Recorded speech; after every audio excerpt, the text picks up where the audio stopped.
Hey everyone, welcome back to another episode of Profiteers versus the People. Up to this point, the main focus of this podcast has been honest critiques of profiteers and how their actions often detract from the lives of everyone. For this episode, we decided that it was time to spend some time focusing on the people. Hell yes.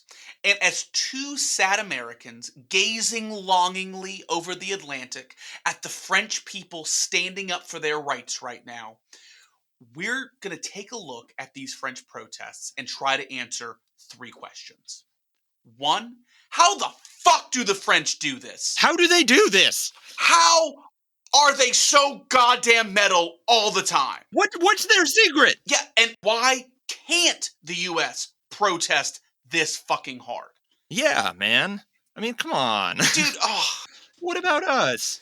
Yeah, do we need to light more shit on fire? It seems like that's the secret. Just on surface level, it seems like the secret's more fire. They have a lot of that there, more than us. Yeah, it's like the garbage men leave trash outside, and like that's the threat of fire to Parliament, and everyone else is like, we're leaving the trash out. It's gonna be kindling. This shit burns really well. Lights very quickly. But third, what conditions could make a French-style protest more viable elsewhere, like the United States? Mm-hmm. And to answer these questions, we're going to talk a little bit about some modern differences between American and French culture, and then crack the history books to try to find out where these differences might come from. So, strap in. We're going protesting. I'm Money Mike. And I'm Rad Bill. And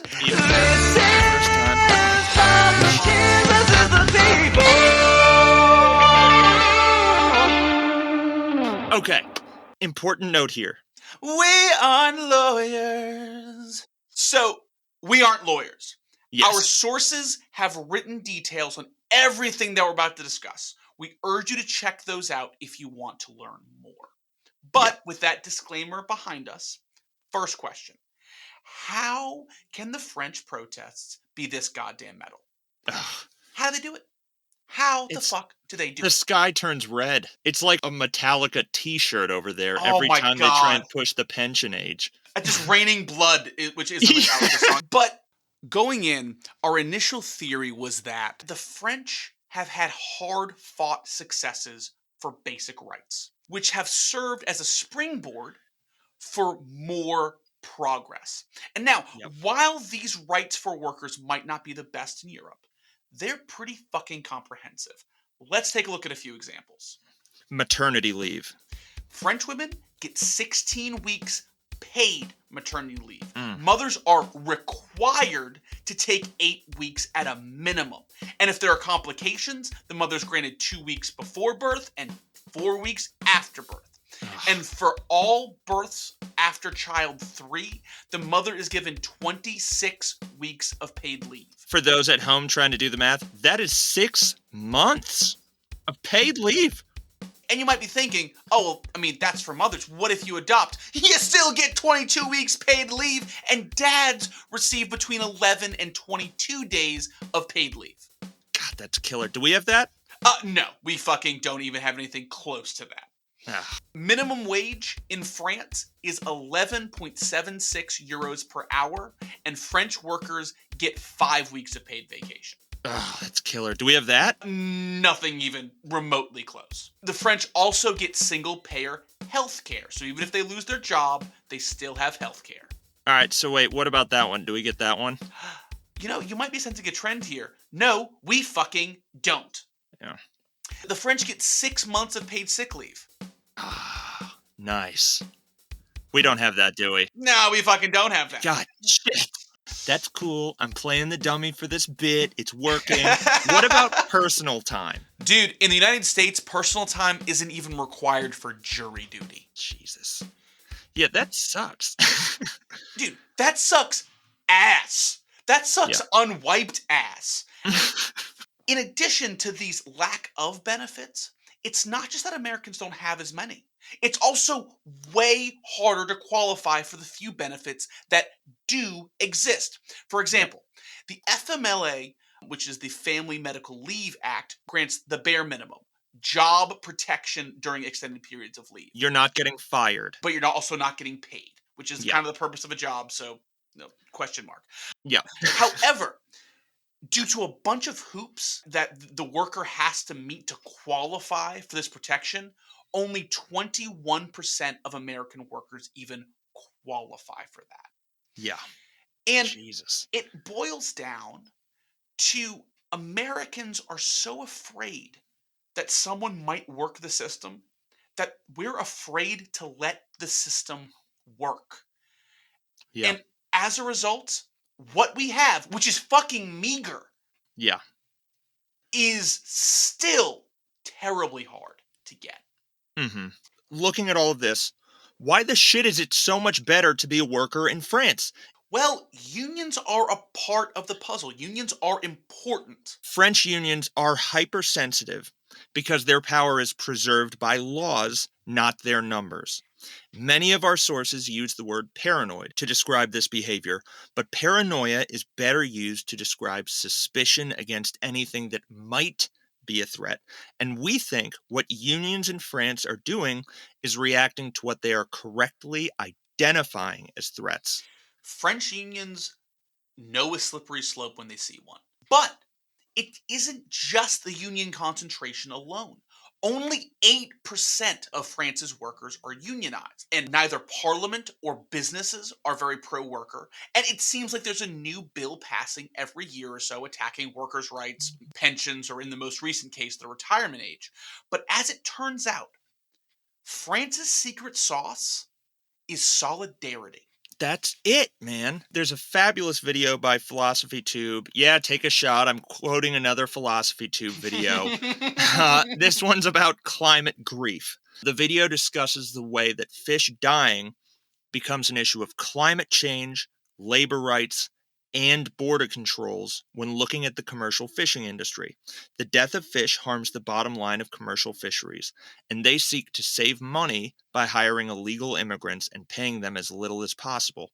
This results in citizens being unable to continue work at commercial fisheries for a livable wage, and immigrants in some cases being subjected to slave-like conditions. No problem belongs to any single group. Yep. The mistreatment and insufficient payment for young people means that employers can hire someone else for less than union workers, and thus unions and workers will lose critical leverage. That's it. A person having to retire later also means that a younger person with big ideas has to wait longer to be promoted into that role. The solidarity between different groups for a common cause can be really exemplified by the May '68 protest in France. This was started by college students after police invaded the campus a few months earlier. In no time, more than 20,000 teachers, students, and supporters marched on a few campuses, and a ton of students were beaten and arrested. High schoolers are going to be in college soon. They aren't going to be bossed around when they're in college, goddammit. Into the riots they go, demanding that all the charges against students are dropped and that cops leave the occupied campuses. Before long, celebrities join, expressing sympathy for the students. They were kids once too. What a wonderful time. Soon, workers begin a sympathy strike. 1 million people participate in a march supporting the students. When one of the campuses is reopened, the students capture it immediately and claim it as their own. Public opinion sours, but they persist. In no time, large bodies of workers joined in and began demanding huge political changes. In total, 11 million people, or 22% of the total population, participated in these protests. When the dust settled, the minimum wage was raised by 35%, and the college students managed to do what every student dreams of. They overthrew the government. They overthrew the fucking government. As a result of this protest, the National Assembly was dissolved and replaced. For U.S. listeners, that's like if we decided to say, hey, the Senate, bunch of assholes, let's dissolve it and make a fucking new one. It's more radical than that. Like a handful of students is where this thing started in March. They were like, I don't like capitalism very much. And then the movement picked up steam at the start of May. And by the end of May, the end of 1 month, the government was dissolved. This was Yes. 30 days. Yeah, in 30 fucking days. And it wasn't a goddamn bloodbath. However, many suggest that the differences in French protests and American protests is not just the solidarity that the French people have been able to achieve, it's also the fact that the American founding fathers literally schooled off the French Revolution when writing the Constitution and used it as a lesson in what not to do. They were already getting the batting order ready to run this country, and look over in France is just drenched in blood. Yeah, dude, during the French Revolution, 17,000 heads were confiscated. And Yeah. the guys who were writing this document were like, you know who's getting killed over in France? Leaders. You know what we're about to be? Leaders. I kind of like my head on my body. And the founding fathers come up with this idea that they call the bloodless revolution, which is the idea of democratically electing officials every 4 years. But the takeaway here is that Americans liked their revolutions bloodless, and the French, back in the late 1700s, were super okay with removing some heads when discourse got heated, as long as they got what they wanted. Yeah. The French would argue that leaders should fear the populace. Yeah. We need to make sure that those leaders are acting in the benefit of the people, or else. Yeah. Fuck with us and find out, dude. Yeah, exactly. And this would set the tone for pretty much every conversation between the French ruling class and its people for the next 200 years. Yeah. Also, America sought to improve on what the French were doing. As we mentioned, they saw what they were doing and thought, we can do this better. But that doesn't mean the French just kept this up. They're not going to keep doing revolutions whenever there's a problem. They sought to improve as well. They did, and rather quickly. In 1871, La Commune, and I'm butchering the pronunciation of that, occurred. And it was an insurrection. And the good news is it planted seeds for women's emancipation, freedom of press, and a secularism which was trying to remove the church from the equation. It was called La Cite, which sounds awesome. Sounds pretty great. Yep. But 20,000 insurrectionists were killed, along with 750 government troops. God, that KD ratio is upsetting. But so, shit happened, but a bunch of people died. Like, a bunch of people fucking died. But fast forward 60-something years, in 1936, a similar wave of protests led to the Maginot Agreements. Shout out to the Chanel episode. Ow. Ow! And this was another huge step for workers' rights. But it was much less bloody. Yeah, quick note, the May 68 protest we were talking about earlier, where 22% of France joined in, only 2 people died. They're keeping the heat, but less people are dying over time. But, you know, they kind of had to learn from some mistakes, and lives were lost. Dude, all people did before 1900 was just die about shit. It was so easy to die back then. They did a lot of dying. They did so much dying. There were so many fucking ways to die. I feel like in the 1800s, when someone's kid died, it was like your gerbil dying. It was like, bummer. We'll get another one, though. It was like when a worker quit. And you're like, can you just fill out this survey card so like I can work on what I did wrong for the next one? Exactly. Oh, fuck. Oh, God, what an exit interview. Reason for quitting. SIDS. Oh, fuck. Reason for quitting. You gave me whiskey at 6 months. The shakes, whatever that is. So, again, the French kept the heat turned up with their revolutions. They kept them violent, but over time, less people died. But the fear from the ruling class was still very much there. So let's look at the Americans. What does American protest culture look like? Have we ever done any mass violent uprisings? Not really. Kind of no. No. Kind of no. Yeah, pretty much no. We had a debate while we were writing this script about whether or not the American Revolution or the Civil War counted as protest movements, but we don't think they do. One of them happened kind of before America at all. And the other was just regular old conflict. There were competing governments, so that one doesn't really count. Yes. But yeah, Americans, despite waging war on any country with a little oil or gold or lithium or whatever else, are pretty culturally peaceful. Now, what do we mean by that? If you look at what happens when America goes to war, approval ratings for most politicians fall. For sure. Compare that to a more pro-war nation like Russia. Putin invades Crimea in 2014. His approval rating goes from 69% or whatever it was, which is abysmal in Russia because there's one media outlet and it's state-owned, to like 90%. Same deal with Ukraine. People are rallying behind him because he went to war. The U.S. does not like war. We like watching violence on TV, but culturally, we admire Gandhi, Martin Luther King, and we see pictures of Malcolm X, and we say, he had some good ideas, but he was a little too extreme. By any means necessary is all fun and games until property starts getting damaged. Also, big businesses in the U.S. co-opt social movements all the fucking time. Yeah, and they don't like property damage either, obviously. They like to appear on the side of progress. Yeah. And in many cases, funding a movement means that a business can influence the end goal, which often is very shareholder-driven. Yes, and by the way, they aren't funding any of the French ones. Dude, yeah. So, let's talk a little bit about French protests and big business. Oh, yeah. So, in 2009, French workers kidnapped the management of their companies. Yeah. And the subjects of these boss nappings, which just sounds so adorable.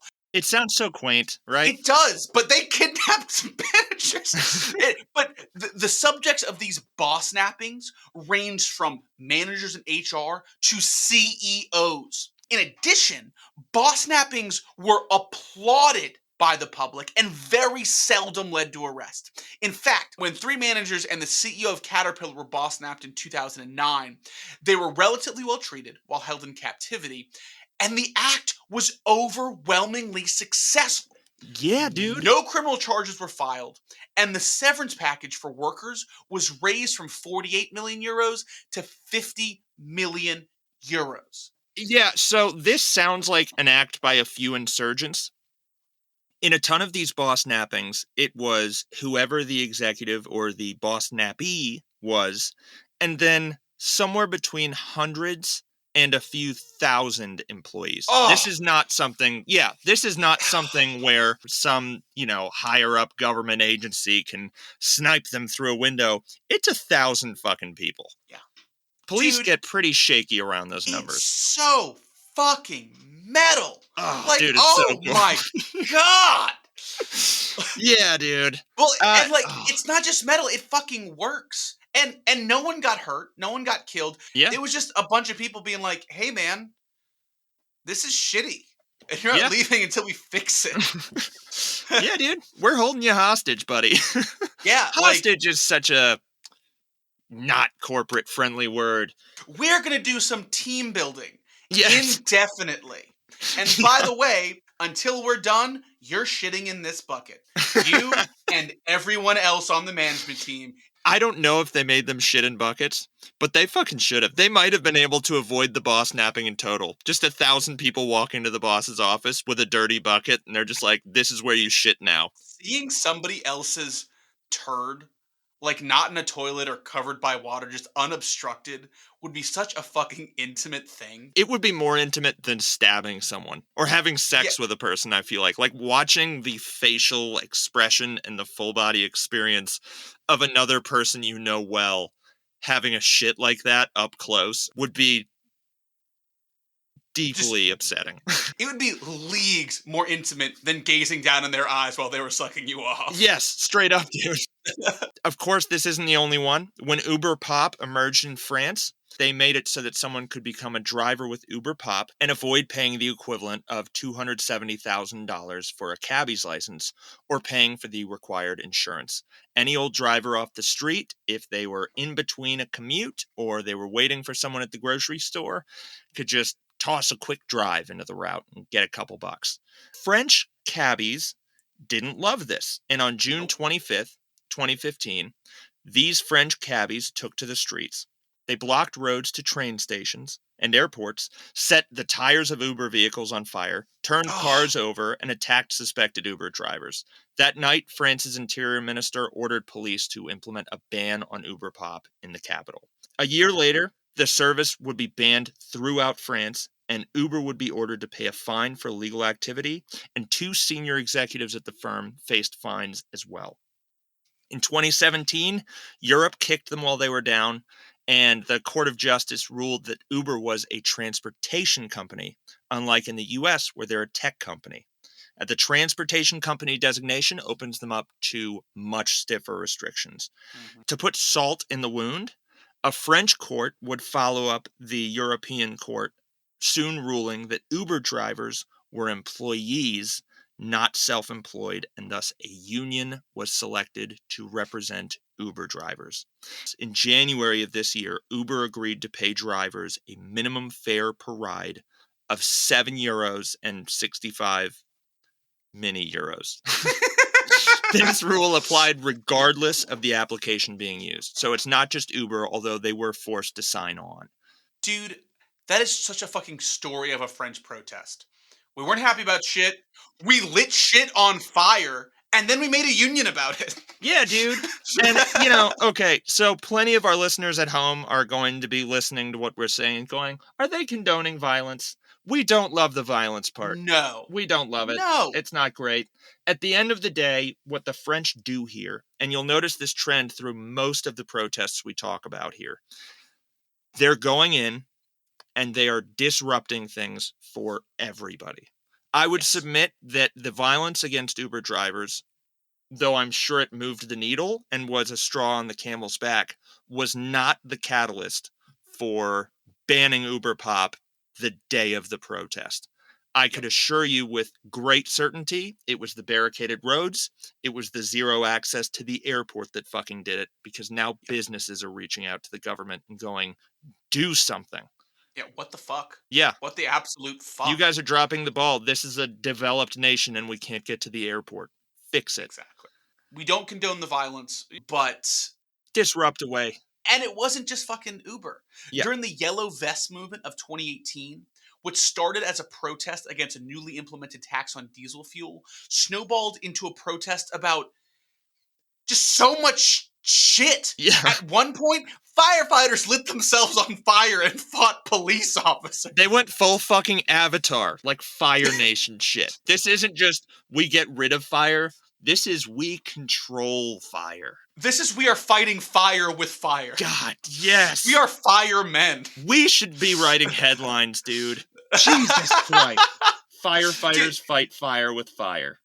Oh, God, there's the alliteration itself is just fucking delicious. But you might be thinking, Rad Bill and Money Mike, maybe one reason that the Americans don't protest so hard is because our cops have tanks, and we don't want to fucking die. Yeah, and we understand that. We don't want to die either, and tanks are pretty intimidating. They're kind of a bummer for those not in the tank. Yeah, I gotta tell you, when I'm doing a peaceful protest and a tank rolls in, it's really kind of a wet blanket on like what we're trying to do and like the statement we're trying to make. The tank is really great at being the tank in the room. It's worth considering. During the George Floyd protests, which were some of the largest in recent memory, 3 people were killed by police. The number you're going to hear is 14, but 11 of those were people killed by other people, in plenty of cases, incels. Or other protesters, yes. Yeah. Most murders committed by police are committed against people who are in small groups or alone. In 2019, police killed 14 unarmed black people, which greatly outpaces the rate at which they killed people during the protests. The French have to worry about getting tear gassed, shot by beanbags, beat up, or jailed. And outside of the incredibly rare police killing of a protester, this is all you as an American have to fear. This and fucking incels, but you have to fear that at school and the drugstore and fucking in your car everywhere. That's a fear all over the goddamn place. Point. And, to kind of contrast that with the Yellow Vest movement of 2018, where the firefighters were lighting themselves on fire, 12 people were killed in those protests. And let's be clear here. Police overstep and gang mentality of the police force is a huge problem in the United States. It is. I am not discounting that at all. What I'm saying here is that, to Rad Bill's point, they might seem scary, but statistically, you don't have to worry about that any more than the French do. You are protected by the group you're in.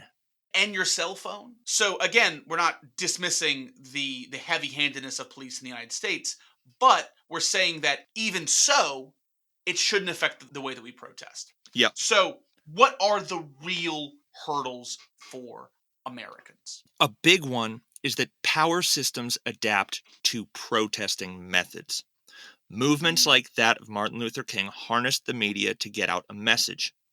Here were a bunch of kind, respectful people standing together in harmony, and here are the police beating the living shit out of them.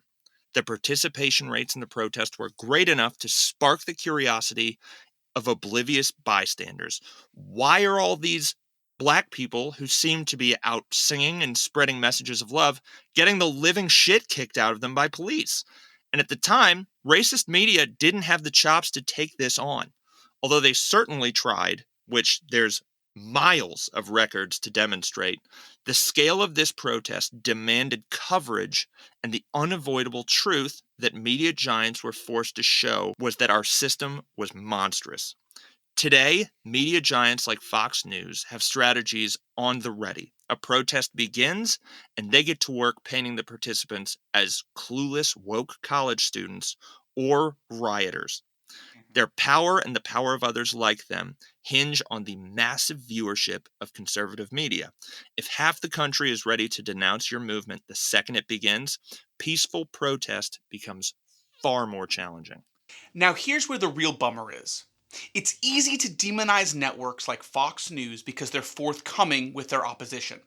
People protest, and Tucker Carlson comes to the rescue saying something like, "These thugs and looters are what's wrong with this country. I miss the America my grandpappy grew up in, where we just put on our white hoods and deal with this shit like men."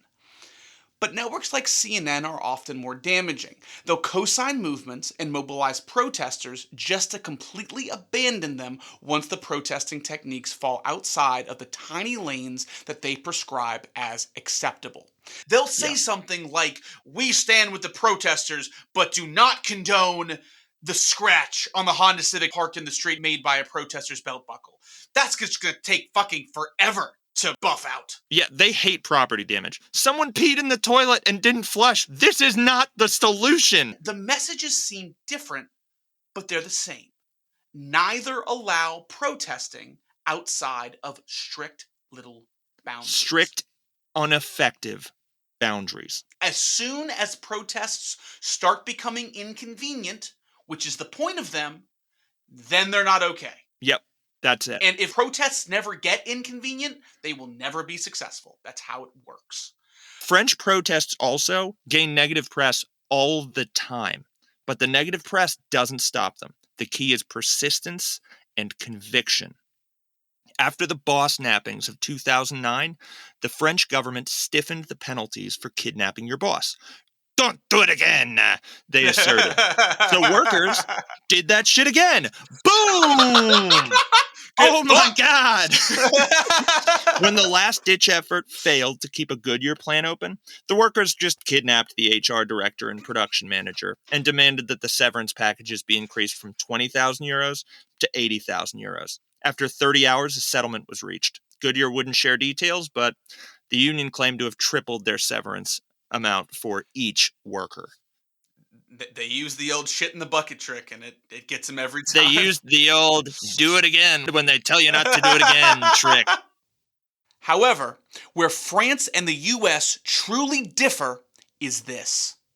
The social safety net is simply more robust in France. and the minimum wage is higher as well. And what this means is if a protest costs you your job, the ramifications just aren't as severe. Yeah. In the US, let's say that you're unhappy, so you decide to strike. But historically, strikes aren't as broad based, so you won't be able to seize as much power as you could in France. Because your strike couldn't seize as much power, the government steps in and decides that striking is illegal and you need to settle. I'm looking at you, Joe Biden.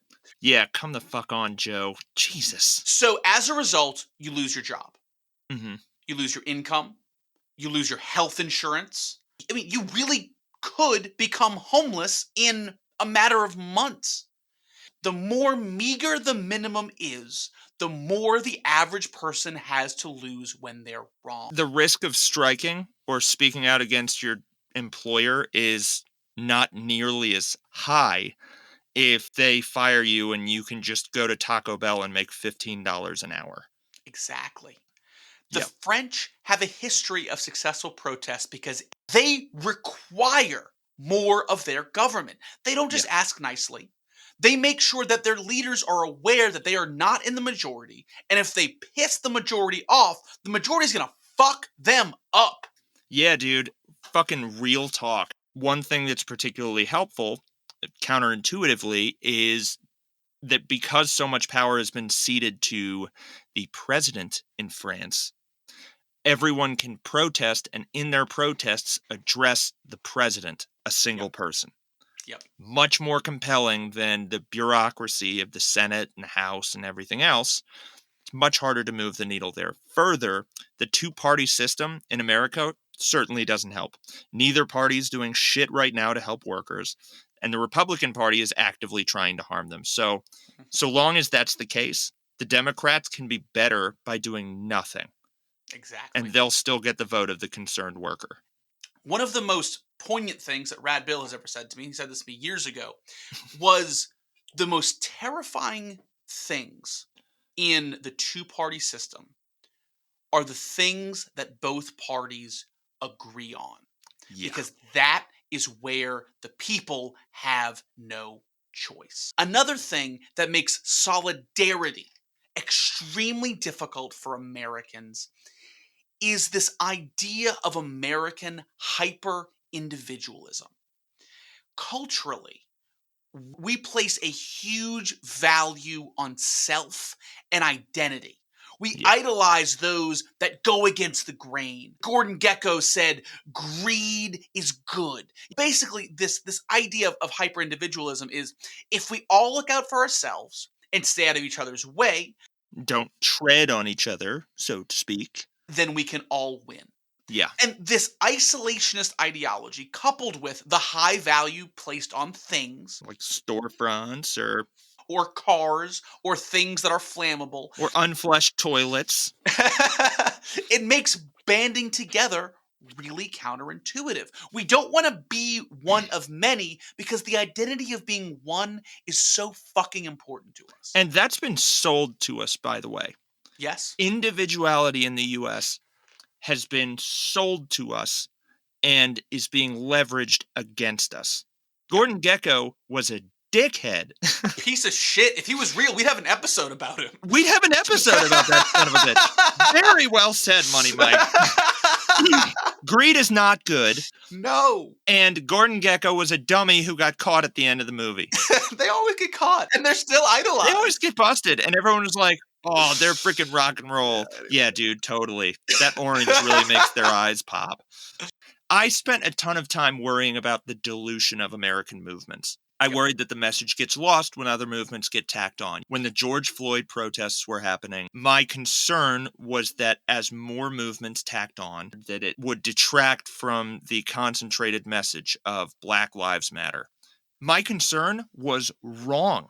Yes. If most of these French movements begin with one issue, and then as more people join and the movement snowballs, more issues are tacked on, and this adds to the success of French protests.